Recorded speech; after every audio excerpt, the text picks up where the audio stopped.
10. 죄 없음과 상처받을 수 없음. 죄의식을 느끼지 않는다면 공격할 수 없다. 정죄는 공격의 뿌리이기 때문이다. 정죄는 한 마음이 다른 마음을 사랑받을 가치가 없고 처벌받아 마땅하다고 내리는 판단이다. 하지만 바로 여기에 분열이 있다. 판단하는 마음은 자신이 판단받는 마음으로부터 분리되어 있다고 지각하며 다른 마음을 처벌함으로써 자신은 처벌을 면할 것이라고 믿기 때문이다. 이 모든 것은 마음이 자기 자신을 부정한 다음에 부정한 것에 대한 처벌을 면하려는 망상적인 시도에 불과하다. 그것은 부정을 포기하는 것이 아니라 부정에 매달리려는 시도다. 죄의식이야말로 아버지를 너에게 가리고 너를 정신 이상으로 몰고 간 것이다. 하느님의 아들이 마음 안으로 속죄를 받아들이는 것이 분리의 끝이듯 죄의식을 받아들인 것이 분리의 시작이었다. 내가 보는 세상은 죄의식 때문에 미친 자들의 망상체계다. 이 세상을 잘 살펴보면 이것이 그러하다는 것을 깨달을 것이다. 이 세상은 처벌의 상징이며 세상을 지배하는 듯한 모든 법칙은 죽음의 법칙이다. 아이들은 고통을 통해 고통 속에서 이 세상에 태어난다. 그들은 성장하면서 고난을 겪고 슬픔과 분리와 죽음에 대해 배운다. 그들의 마음은 뇌에 갇혀 있으며 몸이 손상되면 뇌의 능력도 쇠퇴한다.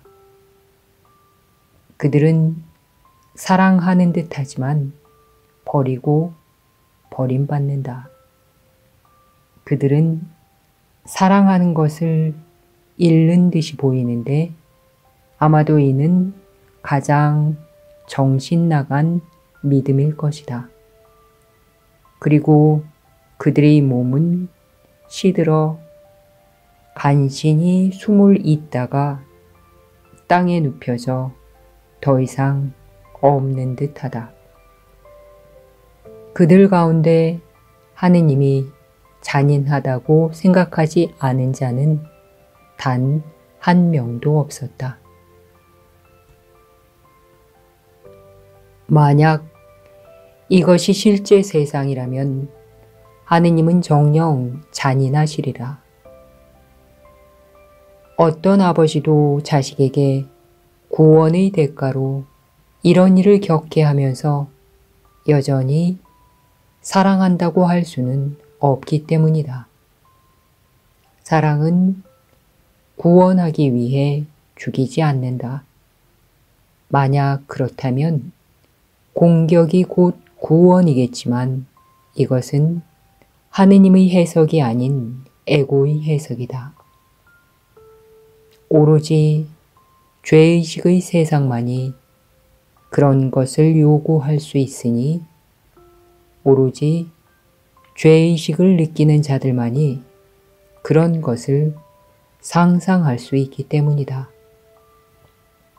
아담을 낙원에서 내쫓은 분이 아버지라고 믿지 않았다면 아담의 죄는 너희 가운데 누구에게도 영향을 끼칠 수 없었을 것이다. 아버지를 이해하지 못하는 자들만이 그렇게 믿을 수 있기에 그런 믿음으로 아버지에 대한 알미 상실되었기 때문이다.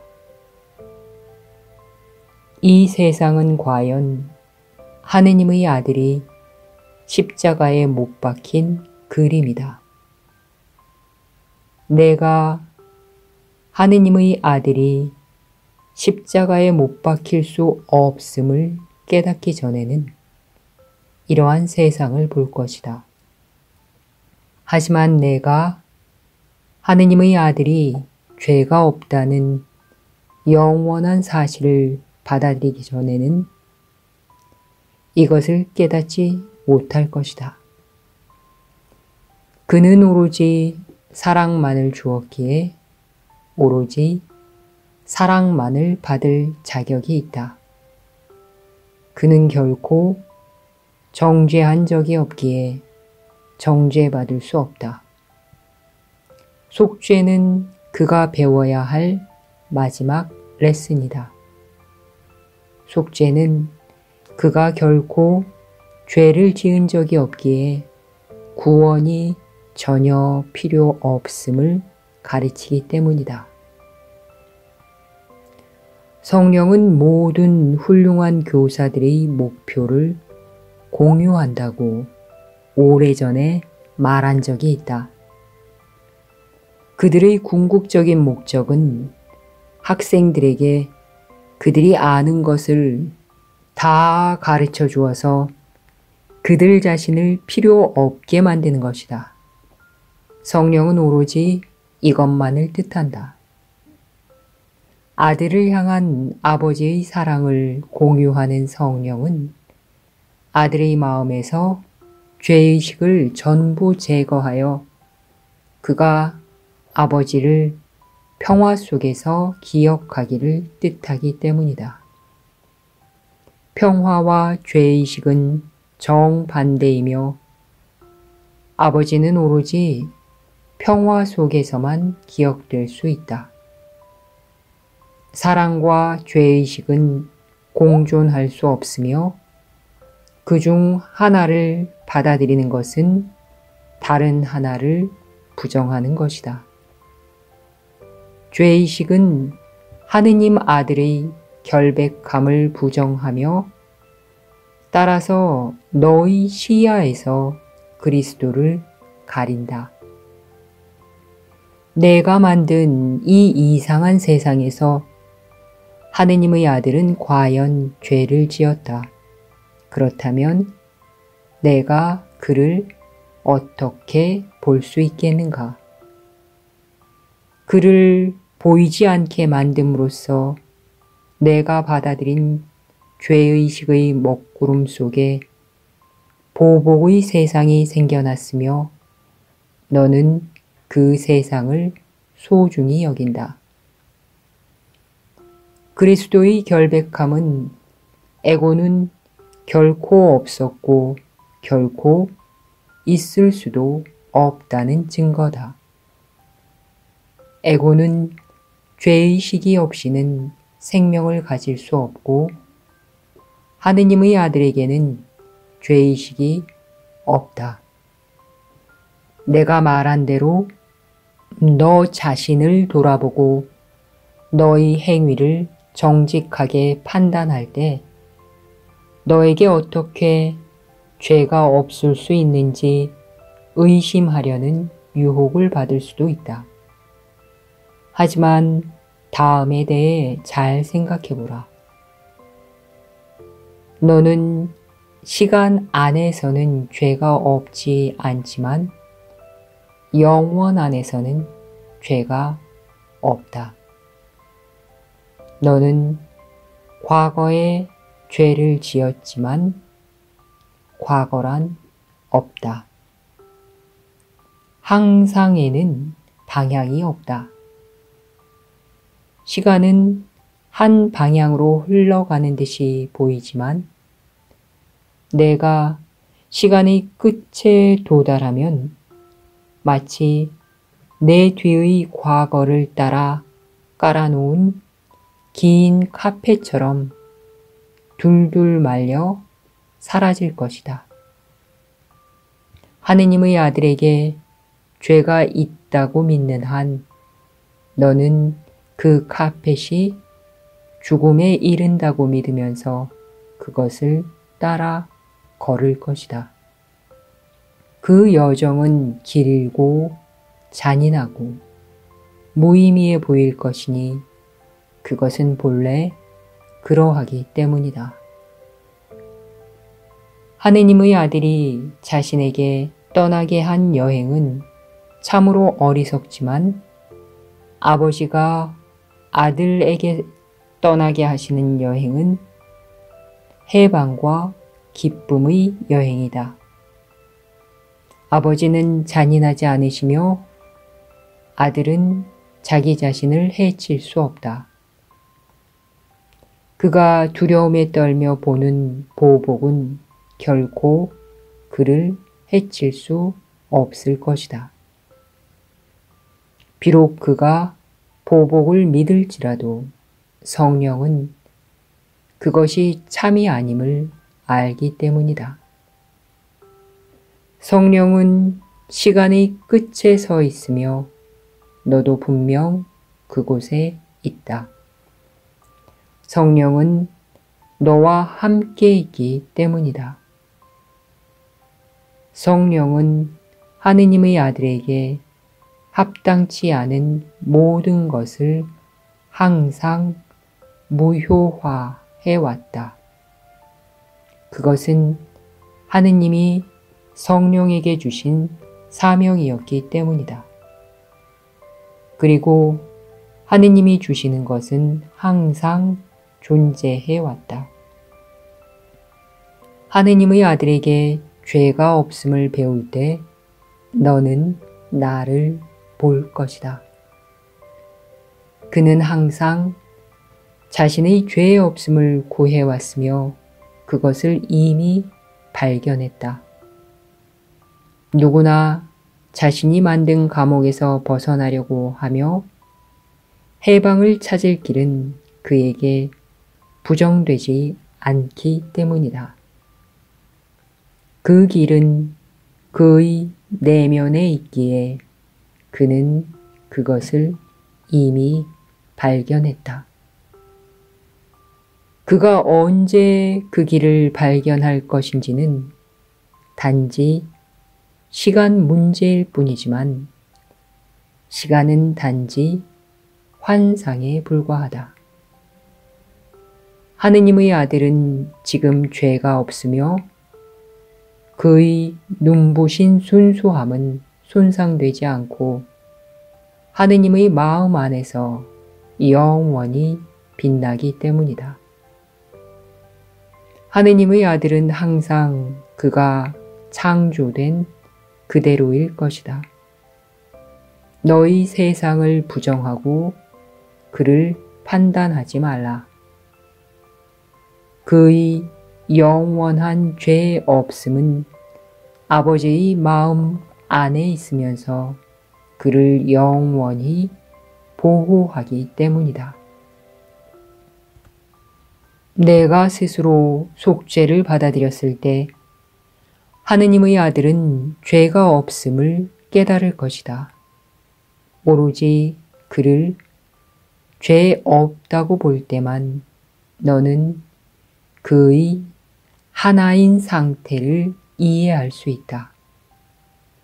죄라는 아이디어는 한 사람이 다른 사람을 정죄할 수 있다는 믿음을 일으켜서 결합 대신 분리를 투사하기 때문이다. 너는 오로지 너 자신만 정죄할 수 있으며 그렇게 함으로써 너 자신이 하느님의 아들임을 알 수 없게 된다. 하느님의 아들이 더없이 결백하다는 것은 그의 존재의 조건이지만 너는 그동안 그것을 부정했다. 사랑으로부터 그가 창조되었으며 사랑 안에 그가 머물러 산다. 선과 자비가 항상 그와 동행하니 그는 항상 아버지의 사랑을 확장해 왔기 때문이다. 너와 함께 여행하는 거룩한 동반자들을 지각할 때 너는 여정이란 것은 없으며 오로지 깨어남만 있음을 깨달을 것이다. 하느님의 아들은 잠들어 있지 않으며 너를 위해 아버지와의 약속을 지켜왔다. 여행할 길도 없고 여행에 걸리는 시간도 없다. 하느님은 당신의 아들 없이 계시기를 영원히 뜻하지 않으시기에 그를 시간 안에서 기다리지 않으시기 때문이다. 그래서 항상 그러했다. 너희 마음을 어둡게 만드는 죄의식의 구름을 하느님 아들이 거룩함이 밝혀 물리치게 하고 그의 순수함을 내 것으로 받아들여서 그것이 정녕 너의 순수함임을 그로부터 배워라. 너는 죄가 없기에 상처받을 수 없다. 너는 오로지 죄의 의식을 사용해서만 과거에 매달릴 수 있다. 죄의식은 내가 과거에 행한 것 때문에 처벌받을 것임을 입증하며 따라서 과거에서 미래로 진행하는 1차원적인 시간에 의존하기 때문이다. 이것을 믿는 자라면 그 누구도 항상이 무엇을 의미하는지 알 수 없다. 그러므로 죄의식은 너에게서 영원에 대한 이해를 빼앗아갈 수밖에 없다. 너는 영원하기에 불멸이며 항상은 지금일 수밖에 없다. 그렇다면 죄의식이란 단지 에고의 연속성을 보장하려고 너희 마음에 과거와 미래를 붙잡아두는 방법이다.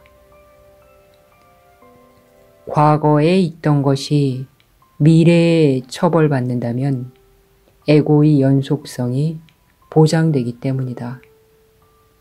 그렇지만 너희 연속성을 보장하는 것은 에고가 아닌 하느님이시다.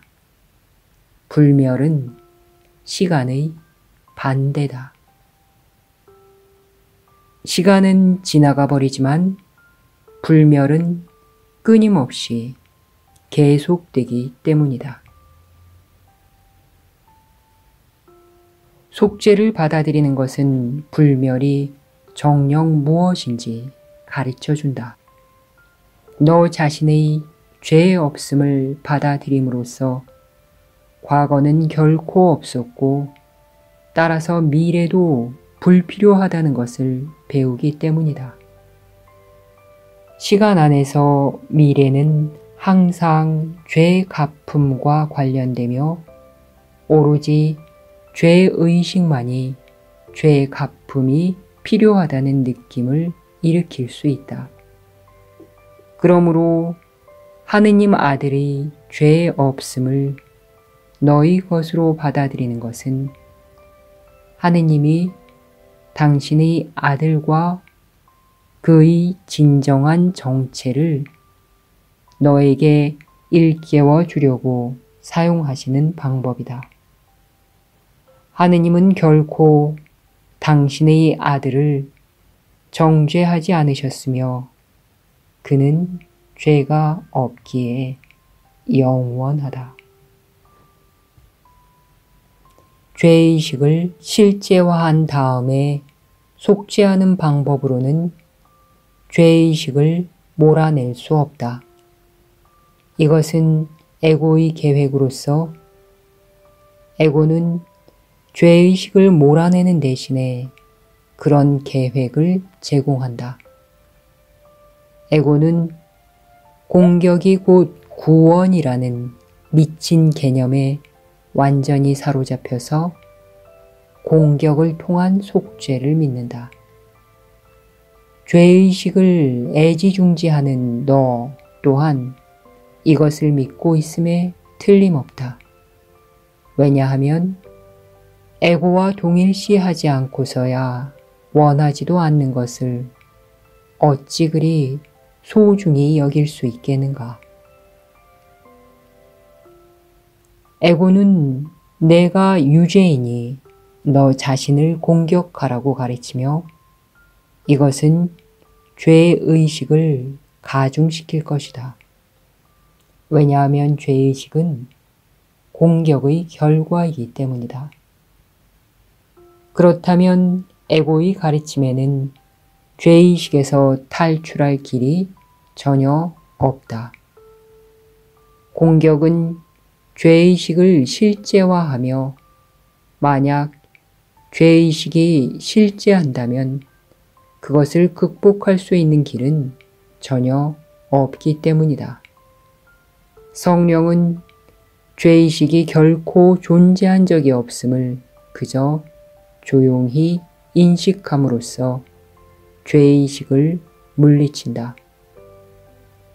성령은 죄 없는 하느님의 아들을 바라보면서 이것이 진실임을 안다. 그리고 이것은 너에게 해당하는 진실이기에 너는 너 자신을 공격할 수 없다. 죄의식이 없다면 공격은 불가능하기 때문이다. 그렇다면 너는 정령 구원되었으니 하느님의 아들은 죄가 없기 때문이다. 그리고 너는 더없이 순수하기에 정령 상처받을 수 없다.